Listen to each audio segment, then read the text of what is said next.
Lundi 20 mars 2023, il est 12h30 partout en Côte d'Ivoire. Bonjour à tous et merci de suivre le temps d'information sur RTI 2. Au sommaire du journal, la pisciculture en Côte d'Ivoire commença en 1946 avec la création de la station piscicole de Cocondegro dans le centre de la Côte d'Ivoire.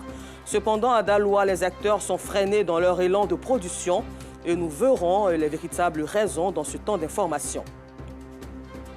En France, les députés votent ce lundi 20 mars dans l'après-midi sur les motions de censure déposées contre le gouvernement. Elisabeth Borne a engagé sa responsabilité de son gouvernement après l'utilisation de l'article 49.3 sur la réforme des retraites. Encore merci à vous d'être avec nous sur RTI 2. Le poisson est pêché dans les différents fleuves, rivières et lagunes du pays. Une denrée importante dans l'alimentation des Ivoiriens. Cependant, la quantité produite est largement inférieure à la demande, d'où son importation par les autorités pour combler le déficit. Un effort appuyé par les aquaculteurs, tout cela demeure quand même insuffisant parce que ces pisciculteurs sont freinés dans leur rapport par l'acquisition des alevins, leurs aliments et bien d'autres. Ces acteurs plaident pour un appui. Le dossier de Théodore Zouzou est commenté par Joël Gosset. Dans le campement de Mébo, au milieu de vastes champs du cacao et d'EVA, ils se sont retrouvés à l'appel de leur président. Ce sont les membres de la coopérative des pisciculteurs de Zoukoubeu, chef-lieu de département dans la région du Haut-Sassandra. En seulement 2 années d'existence, 6 sections ont été installées. Chaque pisciculteur, pour ses débuts, bénéficie d'une assistance et d'une aide de la coopérative. On a institué le groupe d'entraide parce qu'on n'a pas de moyens financiers. Et avec le groupe d'entraide, ça fait que nos travaux sont allés très vite. Parce que seul, tu ne peux pas seul construire tes étangs. Et c'est le groupe d'entraide qui vient t'aider à construire tes étangs. Les étangs sont creusés à la main. Ce sont de grosses infrastructures. Si on pouvait avoir des appuis, des engins mécaniques pour pouvoir améliorer ce système, je pense que ça allait booster aussi l'activité. L'entraide permet aux pisciculteurs de Zoukoubeu de minimiser les coûts de production depuis l'aménagement des étangs jusqu'aux intrants. Une solidarité grâce à laquelle ils ne regrettent pas d'avoir opté pour cette activité dans une région où le cacao et l'EVA restent le centre d'intérêt. Cet après-midi, dans un esprit d'entraide, ils sont venus donner à manger aux poissons. Un agent de l'ANADER y est présent pour des conseils. C'est que les aliments donnés aux poissons sont dans la majorité des sous-produits agricoles. Pour l'heure, ils sont nombreux les pisciculteurs qui n'ont pas les moyens de se procurer l'aliment industriel. L'accès à l'aliment est très difficile. La farine base que nous utilisons aujourd'hui, il y a plusieurs personnes qui utilisent ça. Les éleveurs de porc, les éleveurs de bœuf, tout ça ils utilisent. Donc ça fait que la demande elle est forte. Au départ, il y a beaucoup de pisciculteurs qui nourrissaient les poissons avec du pain. Donc quand nous sommes arrivés, nous avons fait l'encadrement, nous leur avons donné les conseils pour dire qu'ils pouvaient utiliser les sous-produits agricoles, comme la farine base de riz et puis le son de maïs, pour pouvoir nourrir les poissons. Et puis en plus de ça, utiliser les asticots. Ils ont écouté les conseils et puis ils ont vu les résultats. Parce qu'auparavant, ils gagnaient au moins 4 à 5 poissons au kilo. Mais maintenant, ils arrivent à atteindre 3 poissons au kilo. Et puis, les conseils actuellement, c'est pour voir comment arriver à un aliment composé pour avoir au moins 2 poissons au kilo. Pour utiliser l'aliment composé ou l'aliment industriel, c'est beaucoup d'investissement. Actuellement, ils n'ont vraiment pas les moyens. Travailler avec les moyens du bord, mais rester ouvert aux conseils pour les bonnes pratiques, c'est dans ce contexte que les pisciculteurs de Zoukoubeu mènent leur activité. Les poissons prêts à la commercialisation sortent des étangs mieux nourris. 2 poissons au kilogramme contre 4 ou 5 auparavant, mais la production reste encore en deçà du potentiel et des objectifs. Ce sont respectivement 500 à 100 tonnes de poissons par an. De plus, il n'y a pas un circuit de commercialisation formel qui permette à la coopérative de tirer le meilleur profit du peu que les pisciculteurs produisent. Les poissons achetés bord étang par les mareyeuses et revendus sur le marché pèdent d'emblée leur origine, faute d'une stratégie de valorisation des poissons issus de la pisciculture.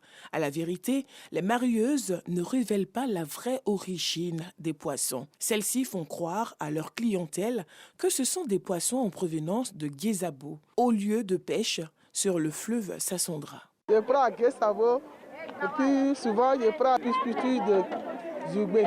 On mélange pour vendre. Nous avons des marieuses qui viennent prendre le poisson bord étang. Et ce sont ces marieuses-là qui partent vendre sur le marché.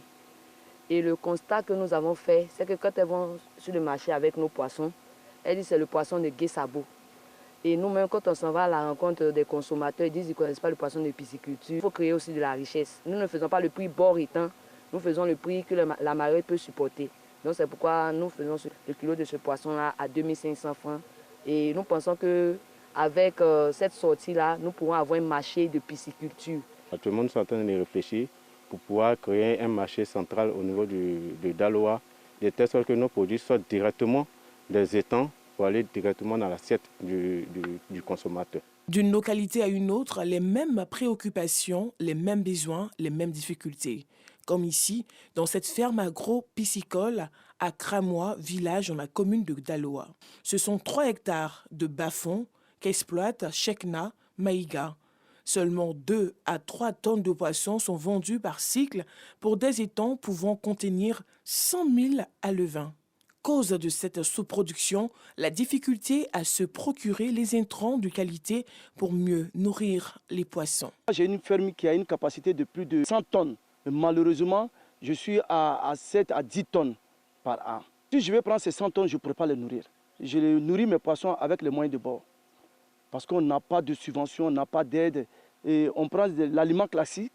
C'est difficile pour nous aussi d'avoir l'aliment industriel qui coûte excessivement cher. À Daloa, les pisciculteurs se sont regroupés pour créer l'Union régionale des aquaculteurs du Haut-Sassandra, une fêtière de 6 coopératives dont l'objectif est de valoriser et de professionnaliser la pisciculture, secteur dans lequel 875 acteurs intègrent toute la chaîne de valeur. Face aux difficultés à obtenir les intrants, un fermier membre de l'Union des aquaculteurs a réussi le pari de produire lui-même les alevins. Aujourd'hui, les autres pisciculteurs profitent de sa technicité pour leurs besoins en alevins. Nous irons au niveau des écloseries pour signer des partenariats et au niveau aussi des industries pour l'aliment pour signer des partenariats pour que dans cette chaîne-là, le pisciculteur ne reçoive que les intrants et non les moyens financiers. Le système de production des alevins de la ferme Thiéraut ne peut satisfaire la forte demande des pisciculteurs, ceux de Daloa comme ceux de Zoukougbeu. C'est ici, dans cette écloserie, à l'entrée de la ville de Gonaté, sur l'axe Daloa-Boisflé, qu'ils viennent se ravitailler. 2 souches, l'une brésilienne et l'autre dite boaké, sont disponibles. Grâce à la méthode d'inversion sexuelle, les alevins sont disponibles au bout de 3 mois, vendus 50 francs l'unité pour un poids de 3 grammes. Cette écloserie est la seule dans toute la région du Haut-Sassandra à fournir aux pisciculteurs les alevins qui vont ensuite peupler les étangs piscicoles. Commence ensuite un long et fastidieux travail au quotidien. Donner de la nourriture à ces tout petits poissons en vue d'assurer leur croissance jusqu'aux ventes.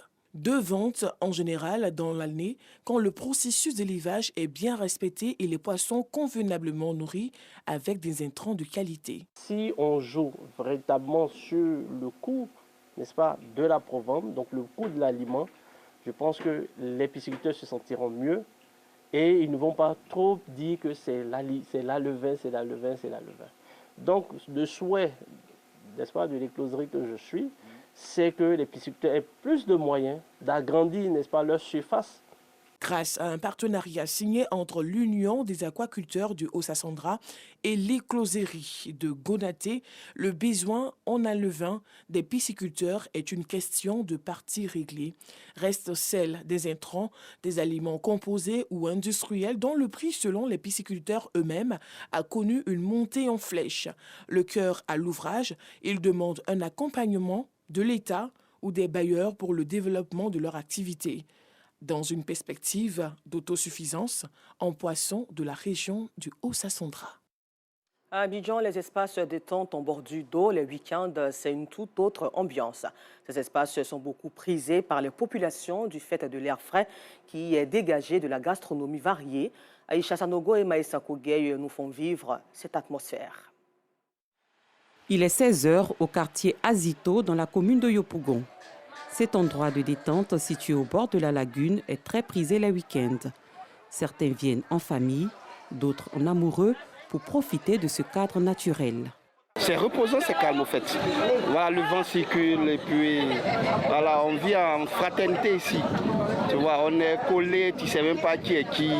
Voilà, donc toutes sortes d'ethnies là, le brassage ethnique, voilà, et tout passe bien. Nous sommes entre amis. À cette table, des jeunes gens venus se détendre après le culte. La semaine a été un peu difficile.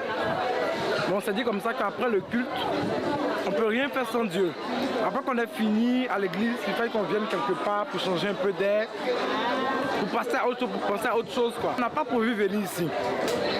On est arrivé à la maison, on s'est rendu compte qu'il fait chaud dans la maison, tout ça, on a dit non, on sortit un peu, changer un peu d'air. Donc on a pris madame puis on est venu. On a choisi à Azito parce qu'il y a de l'air frais. Voilà. Par rapport à tout ce qu'on ressent, toutes les pressions de la semaine, ici on arrive à s'évader plus facilement. À la cuisine, divers mets sont au rendez-vous. Pas de temps à perdre pour ces restauratrices très sollicitées ce dimanche après-midi. Il y a d'autres qui sont à la loco, d'autres font les braisés, d'autres font le pré-cuit, puis il y a d'autres qui font les sauces. Donc chacun occupé, il y a beaucoup de commandes. Particulièrement les week-ends, là on est débordé. Il y a tous les prix. En tout cas, chacun se retrouve. Chacun, selon ses préférences, choisit l'espace qui lui sied pour des raisons spécifiques. À Blocos, dans la commune de Cocody, Kwame et ses amis sont venus célébrer un anniversaire. Notre ami frère qui est venu de Burkina, qui fête son anniversaire. On a bien voulu l'accompagner à cet endroit-là pour célébrer son anniversaire. Parce que c'est un endroit paisible, calme et puis pas trop de chaleur. Les maquis, on trouve trop de bruit, trop d'enfants qui se baladent ça et là. Bon, ça fatigue un peu. Mais ici, on se met dans un coin tranquille, il n'y a pas de chaleur parce que là, c'est sous les arbres. On monte tranquillement à l'état naturel et puis voilà quoi. On a reçu une de nos sœurs qui est venue de Dabou, qui ne connaît pas la lagune, elle ne connaît pas le lieu, donc on est venus avec elle pour qu'elle puisse visiter, prendre un peu l'ambiance du coin. Profiter aussi pour faire notre réunion de famille, se retrouver en famille. Les espaces de détente sont devenus incontournables dans le district d'Abidjan et les populations ne boudent pas leur plaisir pendant les week-ends.